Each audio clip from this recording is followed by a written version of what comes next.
Hello and welcome to the Everything is Black and White podcast. It's time for another episode of the Bird's Eye View with the Mirror's Simon Bird. We're coming to you via YouTube and on the podcast channel.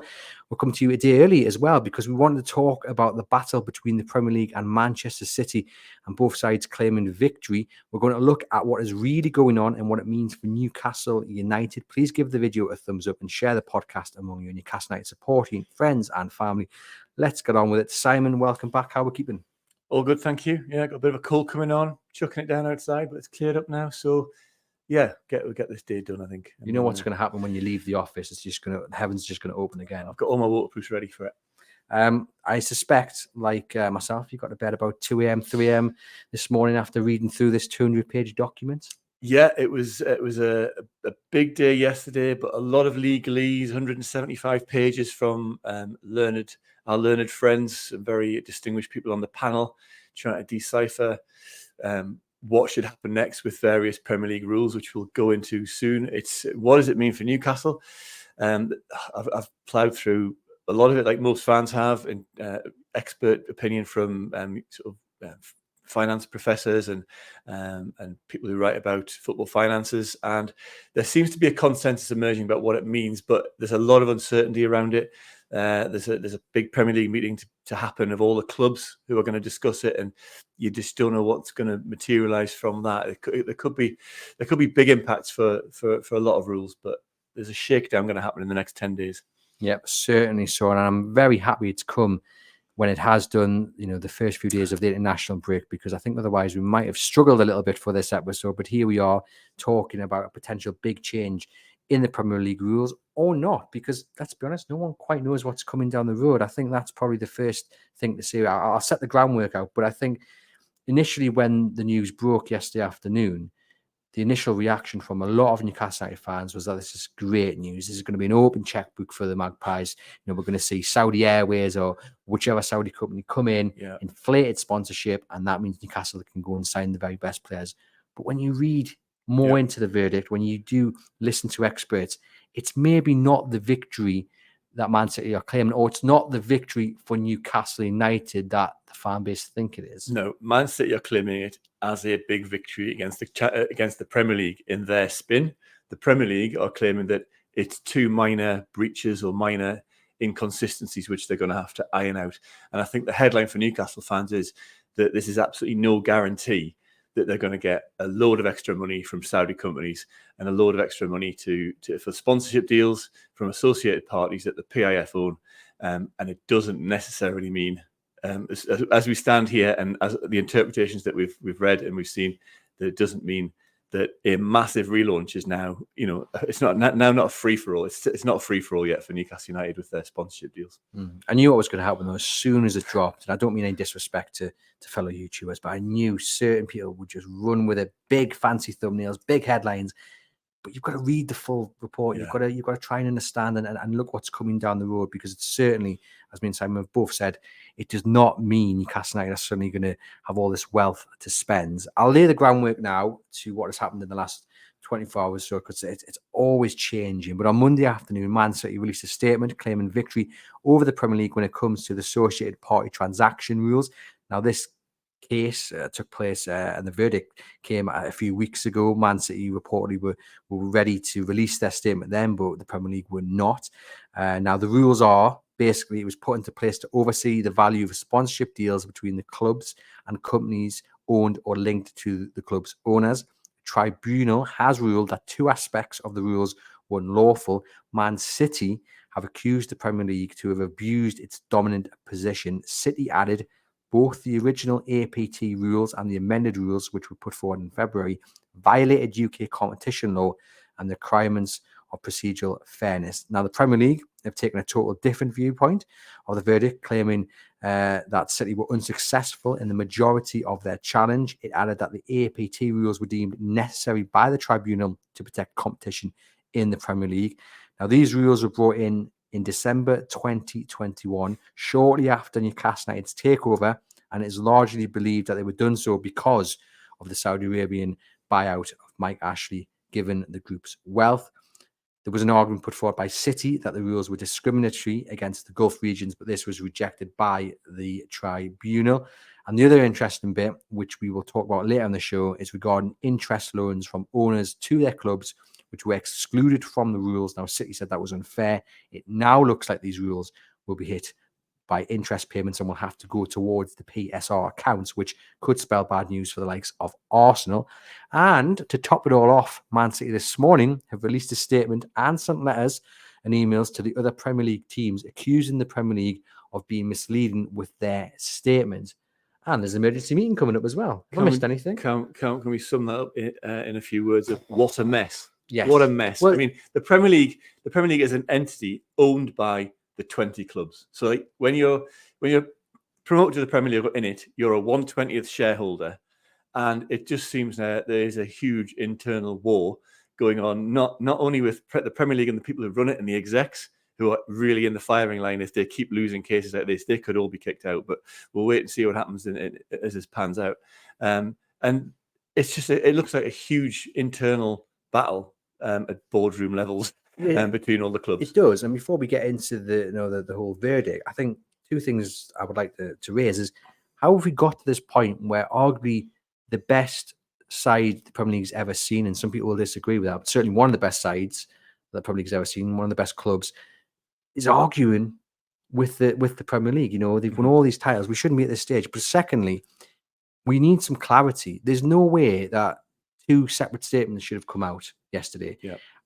You know, both sides are claiming victory. Both sides don't want to say they lost here and there. But what we should have done, it should have been an amicable statement that came out. Both should have said, you know what, we just need to let the people know and the hundreds of thousands of fans know exactly what is going on, because we are sitting here questioning what it actually means. Does it mean the rules are going to be changed and Newcastle are going to be allowed to go and spend all the money in the world? I don't think it does.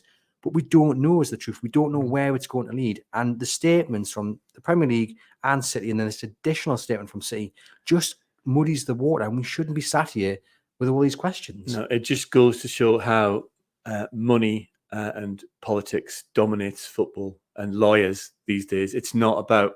We should be admiring the Manchester City team if it was built in a fair way. That's another argument with their 115 charges. Admiring the football and the innovative football and coaching that Pep Guardiola and his side have brought to the Premier League. Instead, we've got City at war with half the Premier League and the Premier League arguing about sponsorship deals. And it's such a far cry from 20, 30 years ago, before the Premier. You know, when we grew up looking at football and everyone had a chance of winning, and it just must be demoralizing for fans to see the simplicity and beauty of football and the joy and pain you can get out of it now dominated by almost impenetrable legal documents and arguments like this.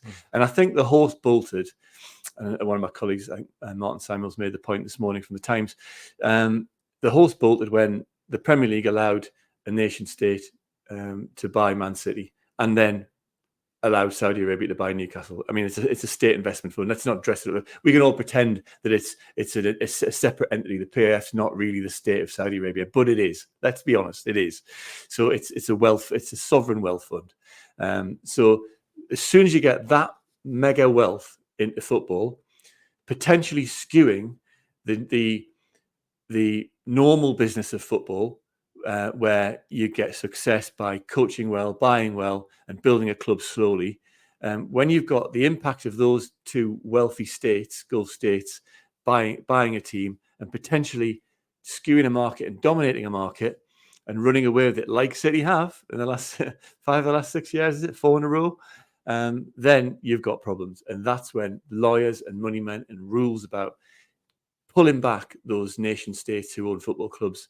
That's when that suddenly becomes relevant. So the horse was bolted when you suddenly had the nation states buying into it, but also now you've got American hedge funds and investors all looking at football clubs and seeing where they can buy in for investment. And it's not about the football anymore.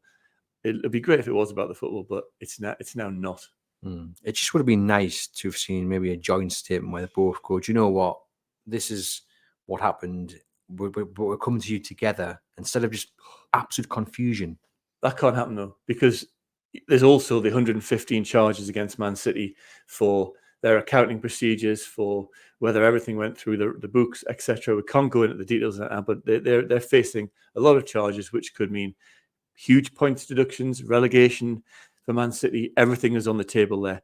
So this minor skirmish around the rules has got to be seen in the context of an enormous battle for Man City's survival in the Premier League and to win the title this year or next year, and a long legal battle which they've been fighting for a long time after the details of their contracts were leaked many years ago. And that's the big case. That's why Man City are fighting little battles like this. Potentially little, they say little battles, it's actually quite a big battle, but there's an even bigger battle still brewing and still being fought. And that's the context that we're in. Yeah, it's to come down the road. So what does it all mean for Newcastle United? Like we said, it's not a blank check for the club to agree massive sponsorship. What it might do is open the door ever so briefly that they can take advantage of the chaos that is currently there. You know, if they manage to strike a massive deal with, say, Saudi Airways or another public investment fund linked company, and then take it to the Premier League, with everything that's going on, are the Premier League going to be in a position to turn around and say, no, we can't put that through? Or because they have lost on two elements of these rules, is there enough uncertainty for Newcastle United now to take advantage of that? Kieran Maguire, I believe, yesterday said that's what he would be doing. He would be striking up massive deals, just trying to see how strong the Premier League's position is at this current point in time. Newcastle United could now potentially test the Premier League by striking some deals. I mean, who's to say what a fair value is and what an inflated value is? Newcastle could, if they wanted to piggyback onto this ruling, test the Premier League by announcing some huge value deals. Because part of this thing that Man City have won is that they tried to get two deals in the last couple of years through. I think Etihad was one of them. There was it stadium naming, or there were two deals which they tried to get through, which the Premier League rejected on fair value. They haven't revealed the size of the deals. It's blanked out and redacted in their legal document. But they are now potentially suing the Premier League for what they've lost and being told they weren't fair value. So that element of the Premier League case in terms of keeping deals fair value is now, that element of the rule is kind of now really weakened. So if the Premier League are going to have to collectively get their legalese lined up, their position lined up very quickly, because otherwise Newcastle could end up testing it and parachuting Neom in, Neon 2034 or 2030, or Aramco, the biggest company in the world, the oil company they own. There's all sorts of huge companies which could step in from Saudi to sponsor Newcastle if that's what their plan is. But I mean, we don't know if that's their plan. So it is complicated. Newcastle could test them, yeah, you're right. But from what I've read, and probably you as well, Andrew, there is an expectation that the associated party transactions rule will still remain in some form. They're not going to throw it completely out.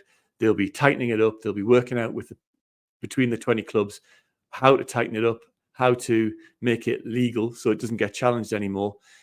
So it doesn't look, from what people have analysed on this legal document, it doesn't look like it's going to be thrown out completely. So there will still be some rules, because the associated party transactions fits in with the profit and sustainability rules, and then I think there's a consensus that they're kind of needed, but they may also need tweaking. So there's a kind of a financial revolution potentially going on behind the scenes, but it might not be as big a revolution as we think. Yeah.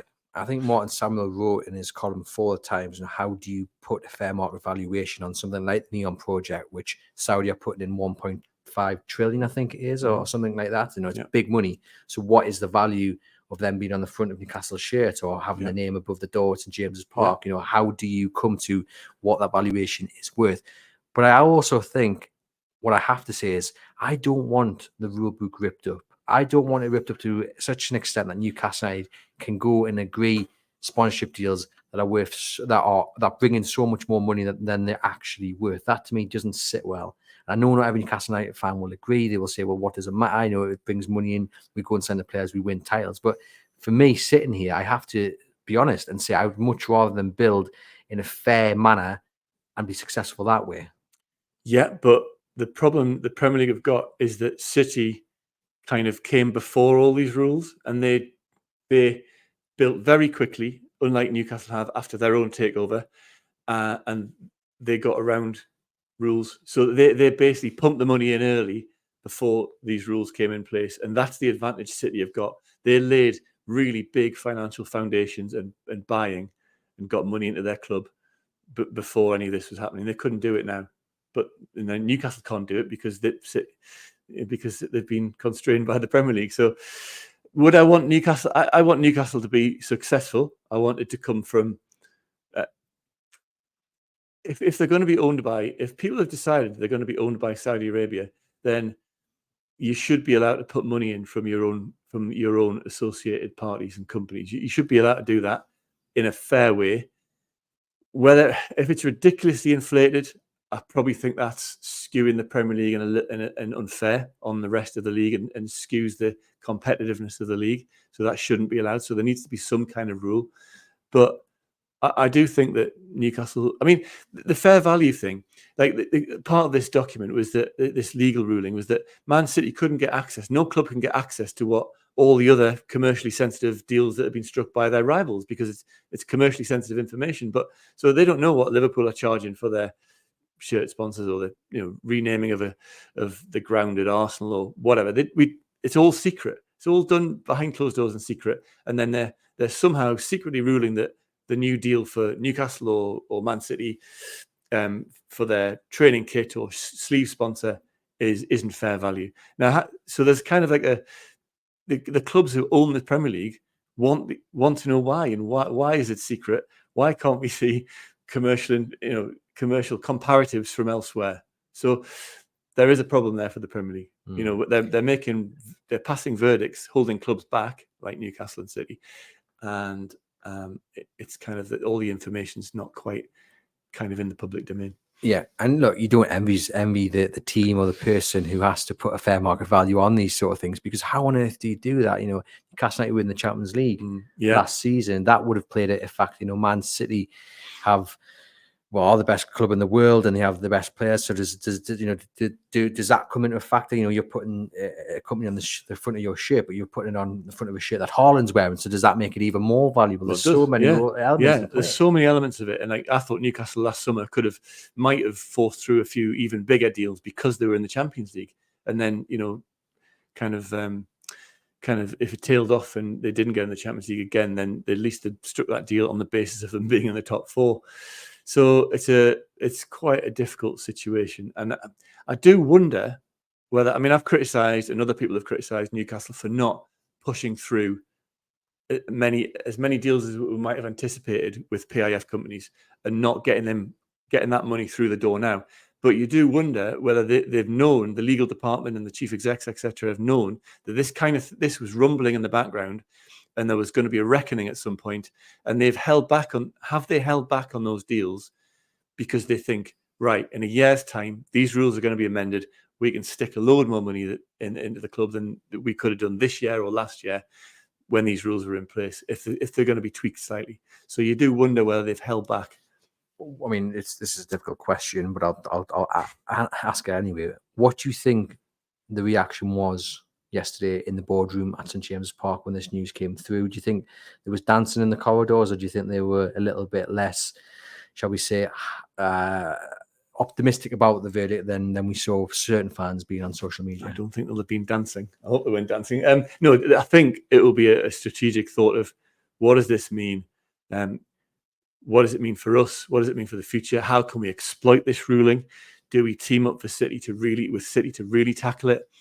And there'll be a lot of business brains on it.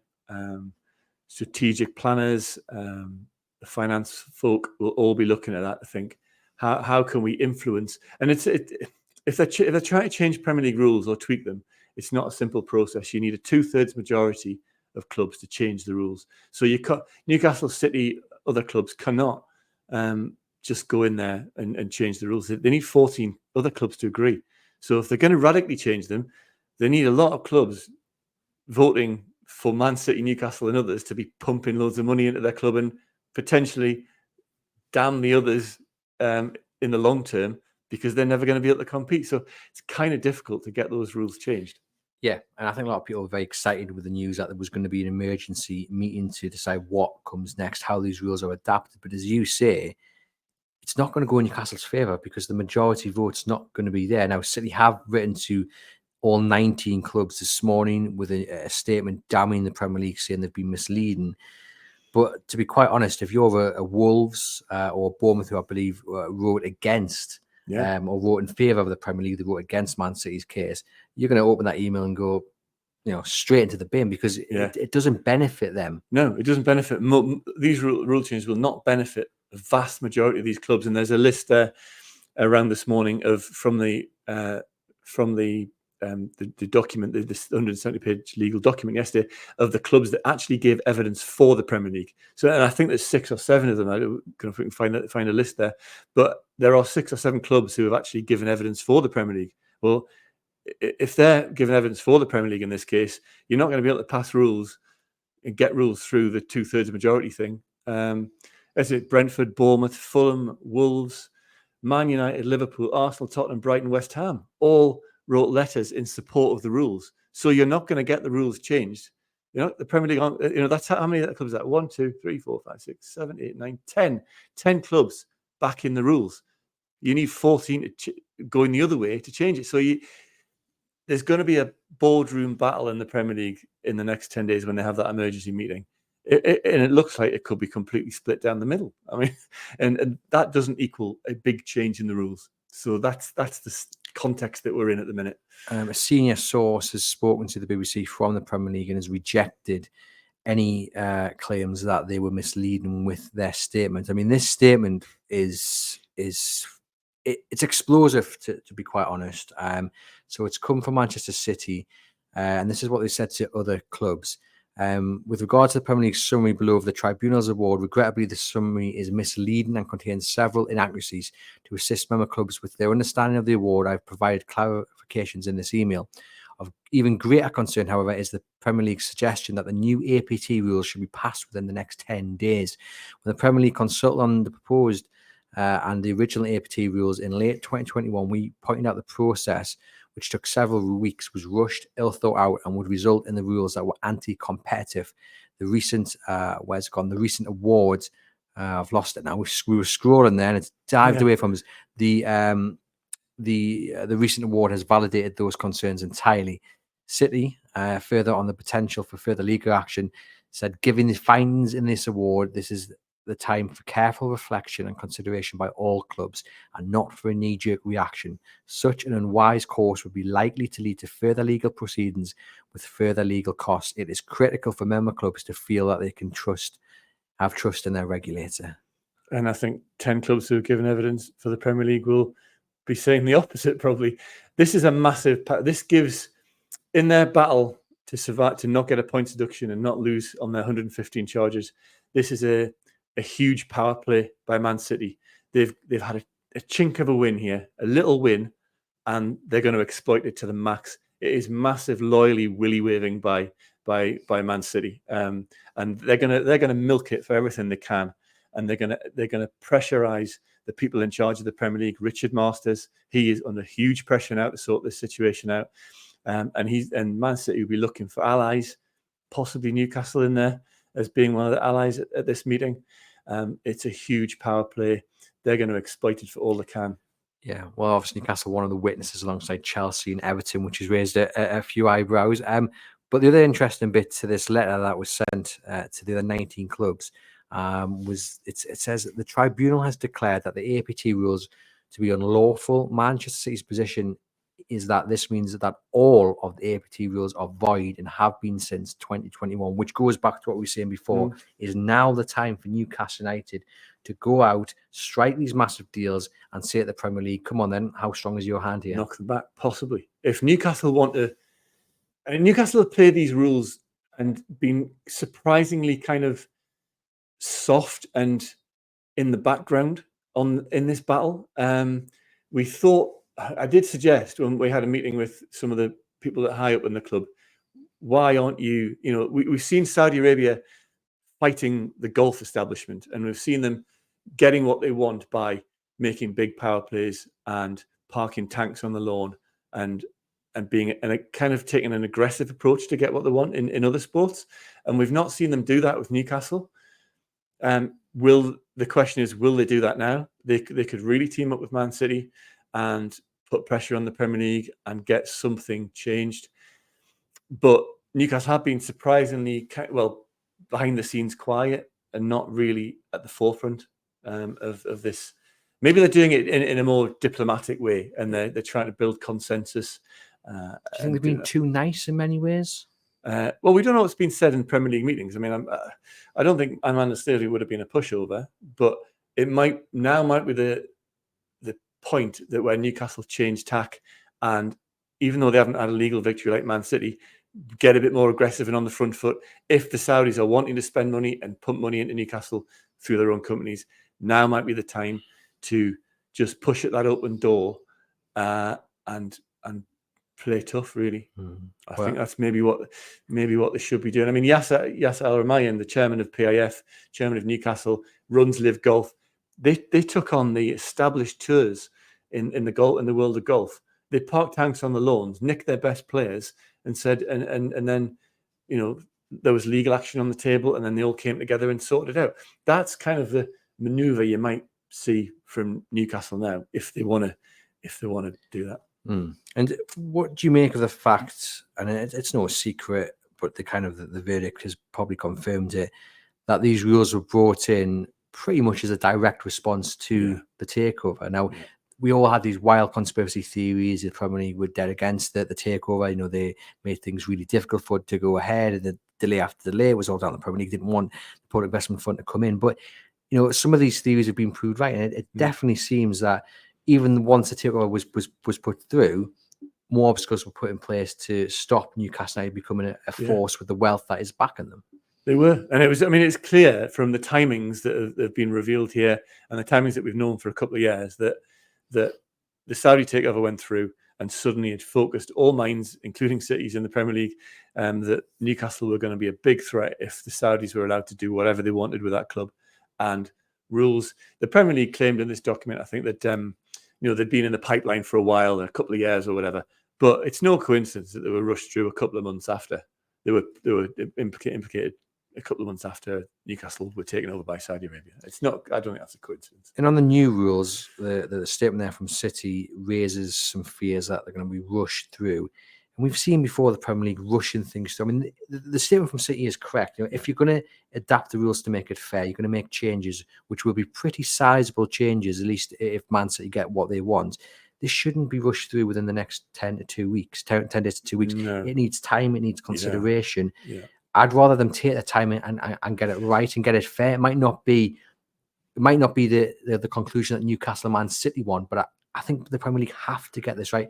Too often we're sitting here saying it's XYZ's been rushed through. The Premier League have got it wrong again, because if they get it wrong again, we could be sat here again in 2 years' time with another legal battle, whether it be from Newcastle or Chelsea. You know, now is the time for the Premier League and Richard Masters to show that they can actually handle this and they can actually manage it correctly. Yeah, they probably in the next 10 days need to have their shouting match, disagree, and have a holding position. Agree on some kind of holding position, because you're not going to rewrite the rules in 10 days. You need it absolutely watertight when they do it this time. There is a counter argument that Newcastle and City could put to the kind of smaller Premier League clubs who they're not going to vote like Turkey's voting for Christmas for Man City and Newcastle to pump money in as they wish with no rules and become all powerful.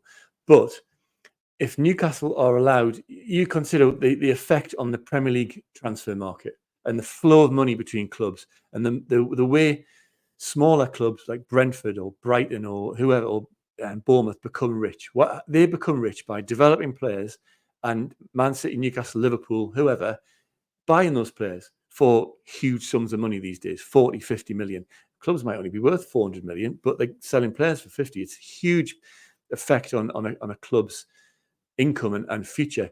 Now, if you're going to shut down money and investment flowing into football from Saudi Arabia, from Abu Dhabi, from whoever else, if you're going to curtail that, and also through soft loans, which we'll probably talk about later, through to Everton or or Arsenal, etc. If you're going to shut down that market and the millions that come in that could potentially be put into the game and put into clubs through that, you're really going to be hitting other clubs' ability to raise money and develop, and other owners from making money. Crystal Palace could have made 60 million out of selling Guehi to Newcastle. They didn't make that money, and there's probably ructions on at that club because they turned down 60 million cash injection in the summer. So there is an argument that you cannot shut down the flow of money, the trickle down, the pumping up of smaller clubs by the bigger ones through the transfer market. You can't shut that down. So surely there's an argument to be made to chairman at the bottom of the Premier League, top of the Championship, that flow of money needs to keep happening. So you need Saudi to put money in so that Newcastle, instead of spending pretty much 30 million or whatever it was in the summer, they could be spending 100 million. And the 70 million going to other clubs to bolster what they want to do with it. But develop a new academy, a new stadium, increase their income, their profitability. There's a huge argument for Newcastle and the elite clubs, and I include Newcastle amongst those, to make to the smaller ones that market needs continued flow of extra cash from sponsorship into the game. And it's a powerful argument to make as well, because that's what trade and football thrives on. And that's how other clubs develop as well. So essentially saying, instead of having to pick between a right winger and a centre back that we want to buy from Crystal Palace and Brentford, we can say, well, look, we can buy both of them. You get a good chunk of money each and reinvest it in your squad. We get the players to. Yeah. So if Newcastle weren't constrained by PSR and Saudi had put another big sponsorship deal in this summer, Newcastle suddenly had £150 million net budget to spend. Brian Mbeumo might have been pinched by Newcastle for what, 60, 70 million to fill their right wing position. Is that fair on Brentford? No, but they're going to get 60, 70 million to reinvest somewhere else, to another club, a smaller club, whatever. And Crystal Palace would have got their 70 million for Mark Guehi. Newcastle would have got the players they want. They'd have been on the upward trajectory that the fans want. And also those two, Brentford and Crystal Palace, would have got a sackload of money to invest in their own players. So, when you're talking about shutting down markets and investment and money coming into football, there is a trickle-down effect to that. It's Newcastle strengthening and potentially over the long run becoming dominant, which is an argument against. If you don't want a 2-horse race at the top of the Premier League or a 3-horse race, but there is an argument that other clubs benefit from, even from Man City money coming in and Saudi money coming in. Does it say a lot that Manchester United and Liverpool were both in favour of the Premier League's argument here rather than the City argument? Does that suggest that they're a little bit fearful of a Newcastle United and a Manchester City that can really flex their financial muscle? Yeah, it's an easy argument for them to make because they've got established income streams and they're massive global clubs already. So they're already extremely rich with turnovers like almost 3 times Newcastle's turnover, those two clubs. And they're already very successful. So naturally, they don't want to be challenged. They don't want a new boy on the block. They've got enough to worry about in trying to beat Man City. They don't want that Newcastle coming into the picture and challenging them. So it's like protection. Every club's got self-interest in the way they argue. It's a self-interest argument from Liverpool to be opposing this. Let's just look at the league table and we'll try and see who Newcastle United and Manchester City, more to the point, might be able to persuade to join them in this battle, because it's really interesting, isn't it? BBC taking the mick out of us and showing us the Champions League table. We're not in it this season. I don't need reminding. So obviously you've got City. You would think Chelsea would continue their support, Everton and Newcastle United. I mean, you could say Villa maybe could be tempted into backing them. I know they've been hit by the PSR rules and what have you. I was a little surprised that Bournemouth actually backed it, given their owners, very wealthy American owners. But you look around the rest of the league and you do question who was going to back. Where's the support coming from? Well, are Fulham, who are doing really well this year, based on a quite clever, a good coach and buying well and buying in the middle market. So where's the support coming from? Well, Fulham wrote a letter in support of the rules, so you can count them out. Yeah, Fulham, Wolves, Brentford, they're all supporting the rules. So there's no way you're going to change it in terms of getting 12 to 14 other clubs voting for the rules when you've got that many clubs already, against Man City in their battle. You just wonder where that leaves it all, because you haven't got the majority vote, so you can't push through the change you want. Premier League will ultimately claim a victory in that. It leaves it tweaking the existing rules, probably. The existing rules. What is the tweak then? What is the tweak that will happen, in your opinion? Well, I mean, maybe they're going to have to open the database up and let everyone, so it's not anti-competitive. And there's going to be commercially sensitive information released, and they need to know a more open process for a better definition as to what is inflated. What is there a formula or a calculation to determine what is a fair value for a club who are like Newcastle, who are 7th and aspirational and moving up the league with a huge fan base? Is there a calculation globally what it's worth, a sponsorship deal is worth? I'm sure someone could come up with some kind of valuation. I mean, it'd be controversial, it'll be disputed, there'll be lawyers involved, but there must be a way of just setting a ceiling on what publicly, on an open calculation on what a fair value is for a shirt sponsor. Transparency, probably. Get to that point.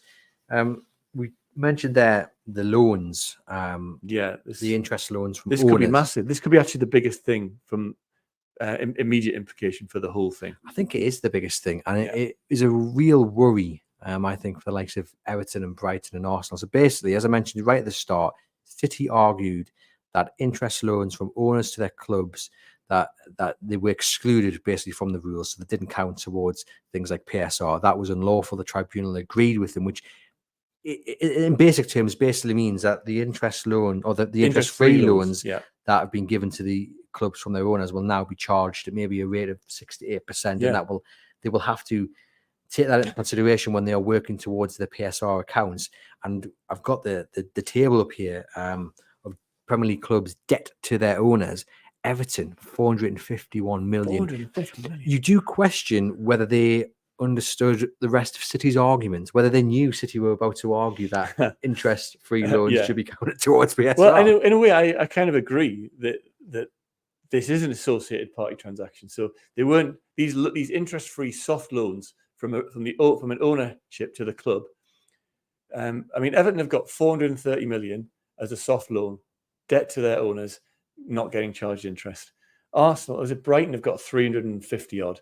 Arsenal have got 260 million loaned from their owners at a minimal rate or no rate at all. And that kind of is almost worse than an associated party transaction. It's not a business transaction, it's just a gift, isn't it? So it's got huge implications for PSR. Everton are already very close. They always seem to be very close to their PSR limit. And if they suddenly have to pay interest on 430 million quid, I mean, that's like 60, 70 million coming out in interest before you've even serviced the debt. So that's a huge hit to Everton's PSR.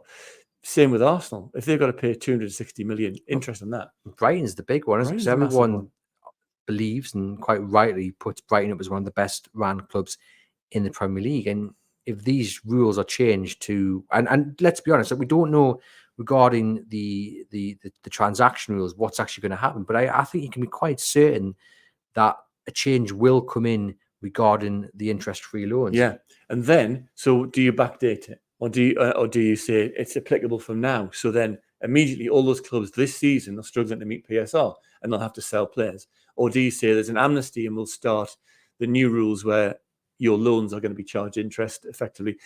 Does that start next year? Which also will mean fire sales and huge. I mean, Arsenal might have to sell people, or Brighton will Brighton always sell. So there's huge implications for those clubs, like Chelsea as well, got a huge loan from their owners.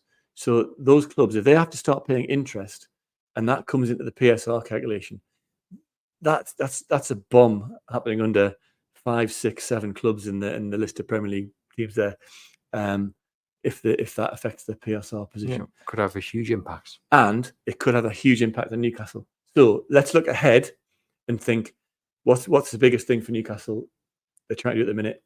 Building a stadium. Newcastle building a stadium. Well, the estimate, if they're going to build a new stadium, it's going to cost £1 billion. £1 billion. If they're going to revamp St James's Park, 400, 500 million. Now, Newcastle will have to find that money from somewhere. Now, our hope was, before we read all this yesterday, was that the Saudis might just shovel in the money and it will be a soft loan and there'll be no interest to pay. And Newcastle could redevelop St James's Park effectively for free with no interest on loans. Now, where's that money coming from? If they're going to, Newcastle will be in the same position as Everton, Brighton and Arsenal if that money is coming from the Saudis and it's got to be charged at an interest rate. So that's a massive implication for Newcastle and their calculations as to whether to build a new stadium for $1 billion or revamp St James's Park for 400 million, or we're speculating on the costs, whatever that would cost. That is a huge implication. That leans that to me, if the Saudis can't put money in there interest free to revamp St James's Park and then interest is charged on it, that leans to me that says to me that £1 billion new stadium is off the cards. You're calculating that you're going to have debt interest payments of what, 50 million, 100 million a year before you've even serviced the debt. You can't build St James's Park on those terms, can you? I don't know. That's a big amount, isn't it? And this is why I think we just need clarity on. We need clarity on a lot of it. And unless the Saudis put the money in and they do a share, they do like a share dilution, and they suddenly dilute the share. There are other ways of putting in money. They could just plonk the money in and change the share structure. So it's not quite as simple as that. I mean, you've covered Newcastle United and the Premier League for a very, very long time. A couple of stints in the Championship. But do you miss the simpler times? I miss the simpler times where a team could come, like in 92, 93, 94, Newcastle could be revamped on the personality of a manager with a close-knit kind of team that have built on a shoestring, and then they could bounce from the Championship to the Premier League and suddenly finish third, second, and challenge for the title within a year. Like, basically, football is, because of the money in football, it's becoming stagnated. It genuinely is. You've got Man City win the league almost every year. Even Liverpool find it, and Arsenal find it difficult to knock them off that perch. Maybe that'll change when Pep goes and Pep Guardiola moves on, which could happen after this season. It's not if you look at the league tables of turnover and wage bill, that generally correlates to the league positions in the Premier League in May. So basically, you can almost predict, with a few anomalies and a few excitements, what's going to happen in the Premier League because of the money, because of turnover, because of what's been pumped in. Now, obviously, we all want Newcastle to somehow, buck the trend, book their current financial status of having a turnover 250 million, somehow be beating teams with a 650 million turnover. But that's a really hard thing to do. Leicester did it, and that biggest anomaly we'll ever see in the Premier League history when they won the title. We want them to do that, but it makes it really tough. And it means, unless Newcastle, and this is the interesting thing, why wouldn't the Premier League as an organization? Someone said this to me, who was very highly placed in in bidding for TV rights a couple of years ago. Why wouldn't the Premier League want Newcastle to get absolute load of investment to shake it up at the top? Surely that is good for the Premier League selling TV rights around the world. If you've got an upstart like Newcastle coming from mid-table, 7th, 4th, and suddenly going, right, we're now we're tackling Man U, we're tackling Arsenal, Man City, and we're challenging for the league. That creates extra excitement and freshness for the Premier League. And that's another argument that the clubs and the Premier League have got to consider. If you get upstarts like Newcastle coming in and challenging, that is good for TV rights. It boosts TV rights. It gets another global club. It makes the Premier League, continued Premier League, to be the most interesting and competitive league with a new boy in it, competing in Europe. So we're better than La Liga. It's a better product than Italian league and the French league and the German league. Surely that's what the Premier League needs.